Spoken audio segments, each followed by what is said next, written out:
Dito nga tayo magsisimula sa sakit na to na galing ng stator. Itong dalawang puti na to. Dito tayo magtatap. Yan, sa sakit na yan, tatanggalin natin yan. Ayan nga, tatanggal na nga natin itong dalawang puti na to. Yan, sa sakit na yan. Dito tayo magtatap ng dalawang wire na mahaba papunta dun sa ating regulator na pang full wave. Ayan na nga, nagtap na nga tayo ng mahaba papunta dun sa ating regulator na pang full wave. Yan. Diyan natin siya itatap. At yan na nga, tinanggal ko na nga yung mga wire na sa may sakit.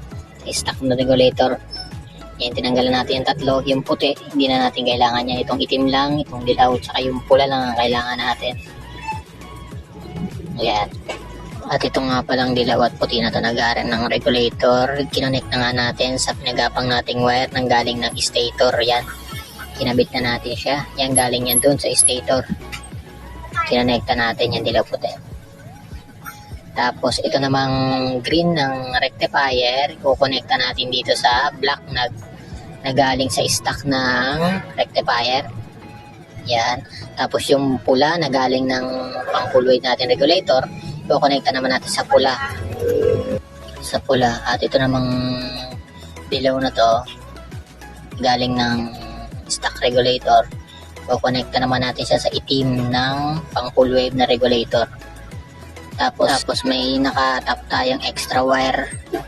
Extra wire yan. Ito naman yung itatap din natin sa accessories ng ating susian dyan sa may brown. Yan ang accessories ng Yamaha, kulay brown. Siya magsisilbing limiter ng ating pang full wave na regulator. Yan. Ito nga pala yung yan. Yan. Yan ang pagkakapares-pares niya, guys. Tandaan nyo na lang. Yan. Yan.